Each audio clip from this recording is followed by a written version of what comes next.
A quadratic function can be written in the form ax squared plus bx plus c equals 0. This is your standard form quadratic function. The values a, b, and c are all real numbers, and a can't be 0. The domain of quadratics in this class will always be negative to positive infinity. The graph of a quadratic is always a parabola. It's kind of a U shape or parabolic shape. Then we have different parts of a parabola. The vertex is always the highest or lowest point. In this case, it's the lowest point.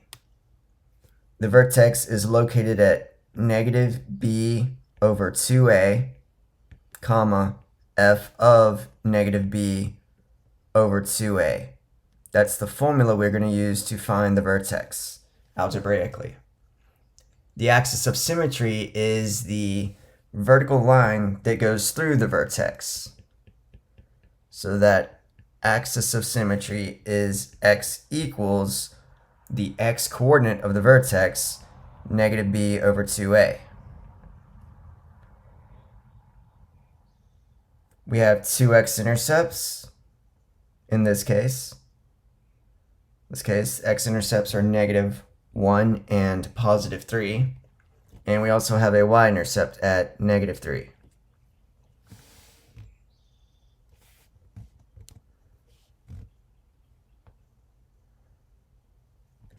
The vertex form of a quadratic looks a little different. This is the vertex form. The vertex is at hk. So we have hk from the formula. Hk is the vertex. Similar to the center of a circle was hk, the vertex of our quadratic is hk. If a is positive, that means the graph is going to open up. Think of positive being a good thing, so the graph is happy, right? It's opening up. If a is negative, if your lead coefficient is negative, the parabola opens down. Think of negative things as a sad thing. It's not happy.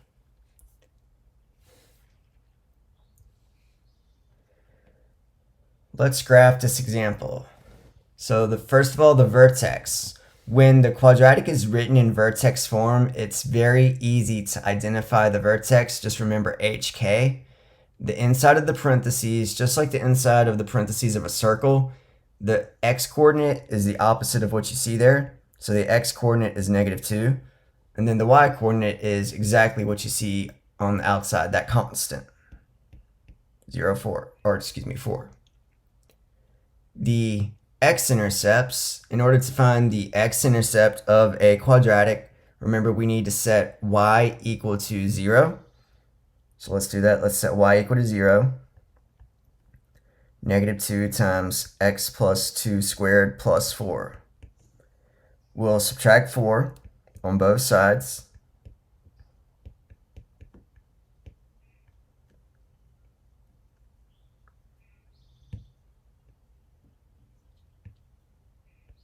Divide by negative 2. Take the square root of both sides. And then subtract the 2. X is equal to negative 2 plus or minus the square root of 2.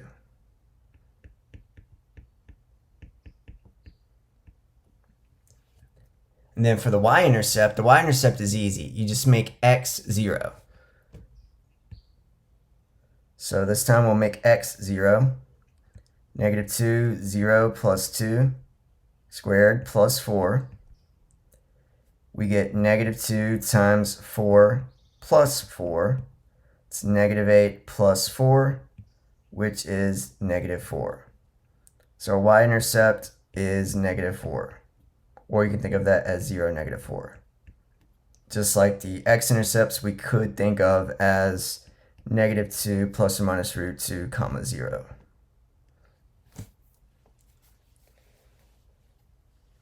Now, is there a maximum or a minimum on this quadratic? We need to look at A. A is negative. Since A is negative, the graph is opening down, which means we have a max. The domain of all quadratics in this class, negative to positive infinity. The range here, remember the graph is opening down, so we're starting at negative infinity, and then we're peaking at the top, the maximum is 4. And then the axis of symmetry is that vertical line x equals -2. -2 because it's going through the x-coordinate of the vertex.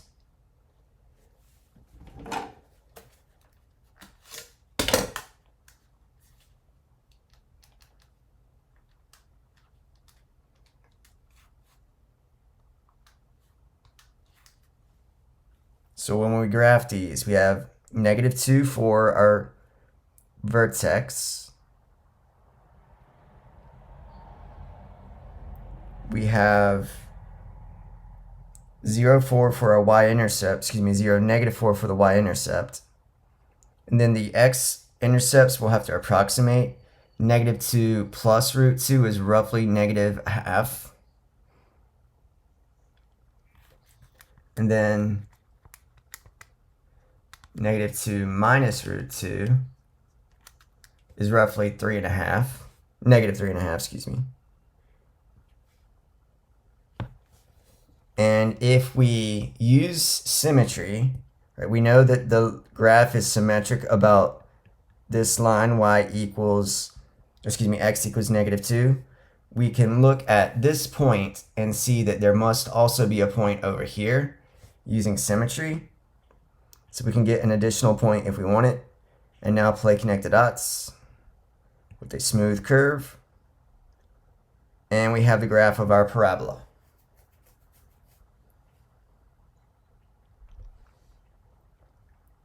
Next, we'll look at the general form of a quadratic. General form is probably what you're used to, that ax squared plus bx plus c form. As I mentioned earlier, the vertex is -b over 2a, and the y value is f of -b over 2a. And if a is positive, the graph still opens up. If a is negative, the graph will still open down.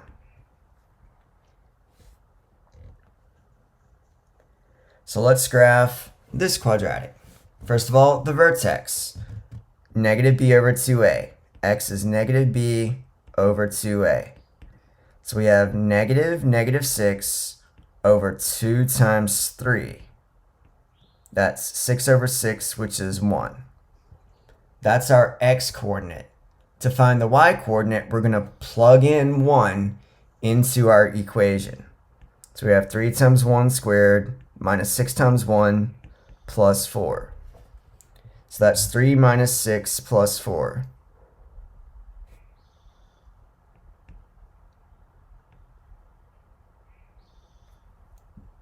That gives us 1. So our vertex is at 1, 1. I'll go ahead and plot that.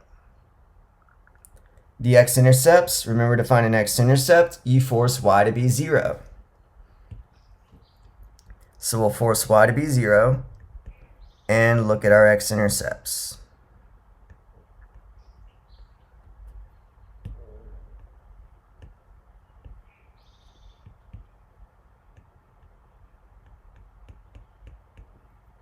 Then we'll factor.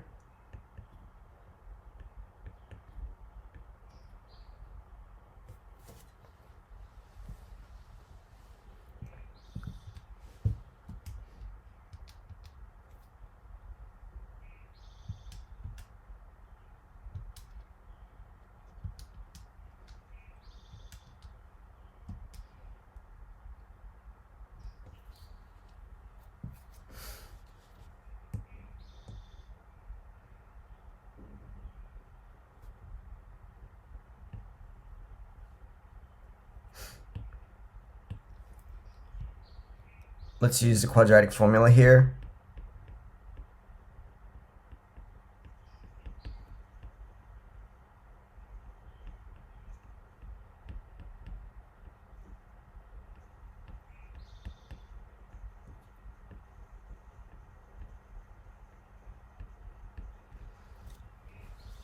And if you're paying attention and you look on the inside of the radical, we're going to have 36 minus 48.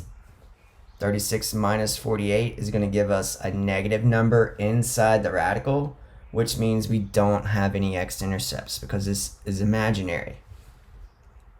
The y-intercept is easy here. Remember, x's go to 0. And so we're just going to get a 4. So we get 0, 4. Relative max or a min. In this case, A is positive, which means our graph is happy, which means we have a min. Domain, negative to positive infinity. The range starting at the minimum value, which we found to be 1. The max will go up forever. And then the axis of symmetry is x equals 1.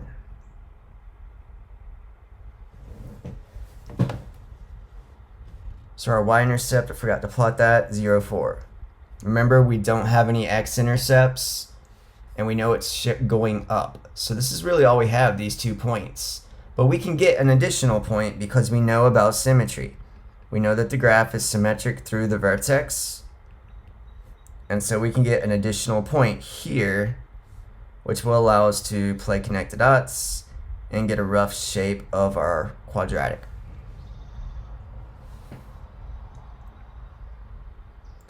The discriminant. The discriminant, remember, is part of the quadratic formula. It's the radicand, the stuff under the radical symbol of the quadratic formula. Recall that if the discriminant is positive, that means we have 2 x-intercepts, 2 real solutions. If the discriminant is negative, that means we have 0 x-intercepts. Those are all imaginary solutions. And if we're equal to 0, that means we have 1 x-intercept. So again, quick graph examples if you want to recall what those look like. 2 x-intercepts will cross the x-axis twice.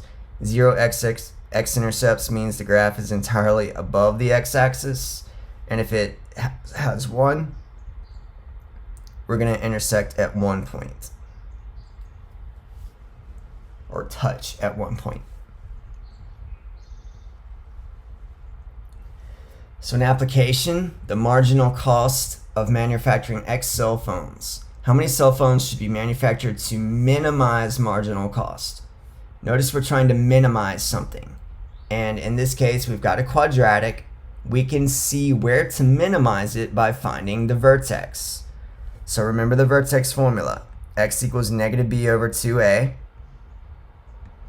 So we have negative 200 divided by 2 times 5.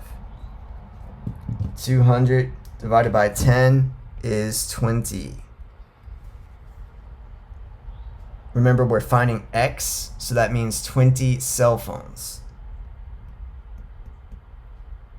20 cell phones will minimize the marginal cost. And then the second part of the question is asking, well, what is the minimum cost? Well, we know what is going to cause the minimum to happen, so we just need to evaluate the cost function at those 20 cell phones. So plug in 20 and let's see what we get.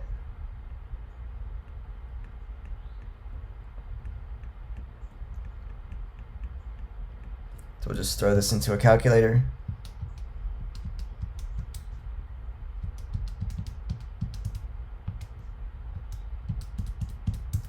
And we get $2,000.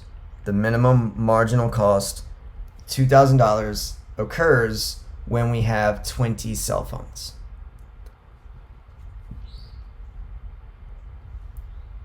Next, let's see if we can identify the equation for this quadratic.